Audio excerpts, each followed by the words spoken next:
So I never opened this before. As I said, we mostly got this as server for legal work on KVM virtualization for macOS, and we've mostly used it for this. And I think I probably have chosen a quad core, and the next iteration of those didn't hit quad cores, only dual cores with hyperthreading or something. So usual advancements of Apple upgrades, and so you can actually service this nicely. Maybe another day we try the thermal paste there, but not today.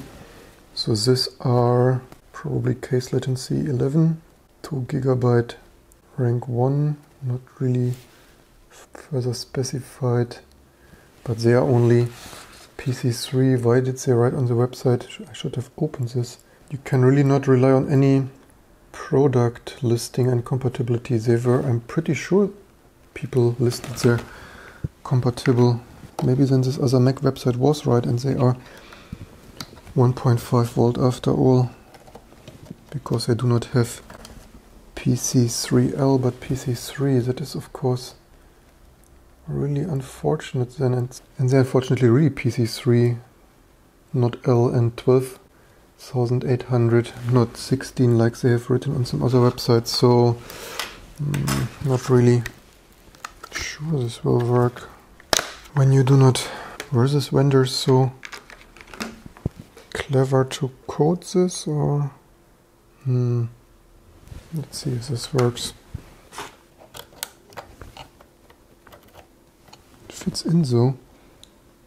You would think the vendors would mechanically code it so that it doesn't fit if it's not compatible.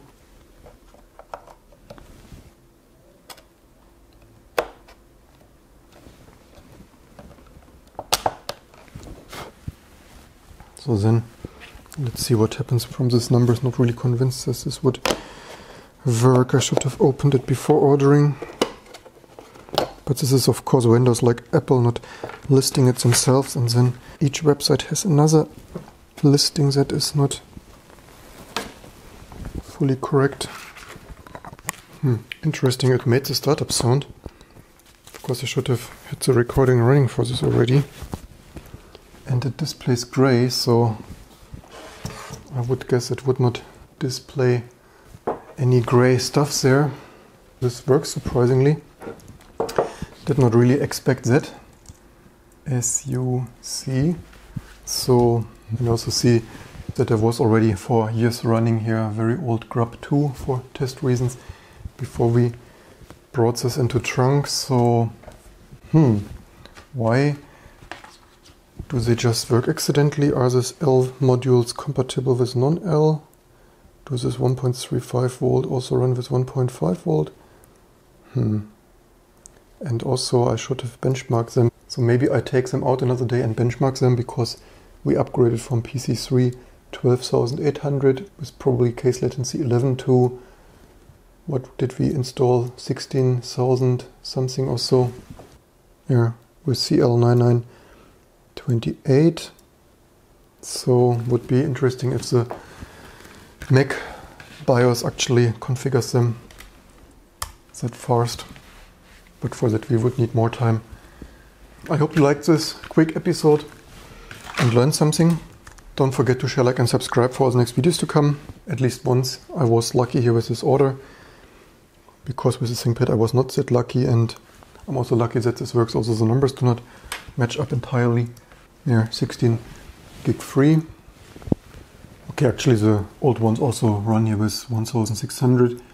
Wasn't it a nice time when you could still upgrade your max memory and it wasn't soldered to the motherboard or the SSD, which is of course completely ridiculous for upgrade and data recovery reasons. Also, SSDs have some limited 10,000 write cycles with wear levering, so I wonder if the new Macs with soldered SSD, if you want to throw the whole logic board away after 5 years of professional use, because unsoldering the SSD flash chips is of course not even a nice task for Louis Rossmann, so yeah, not a fan of this.